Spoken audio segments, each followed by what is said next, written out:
I think there's going to be a lot of technological improvements. I think improvements in signalling, which will enable train operators to run trains safely closer together, so rollout of more moving block signalling systems. I think there'll be a complete revolution also in the way that we communicate with customers. So rather than us having to provide static communications infrastructure on platforms, we'll be sending information to customers on the device of their choice. And then the other big area for revolution really is in ticketing. No more lining up at ticket offices. It'll all be about smart cards, cashless contact cards, all that sort of thing.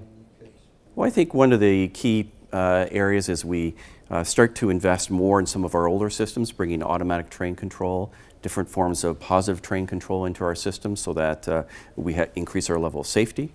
We increase our throughput capacity in terms of having trains that are moving more closely together, and that means we can carry more people. So I think particularly in our mature systems, starting to reinvest in the technology, the signalization system, and the other forms of technology is going to be a big part of how we move forward.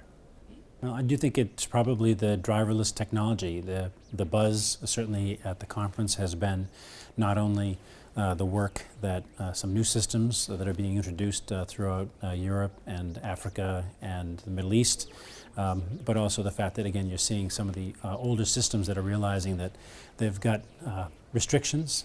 The London Underground talking this morning about the fact that the size of the stations, the size of the tunnels means that you just can't put that much more, you can't put bigger in there, so you have to put more quickly, but you have to do that also safely.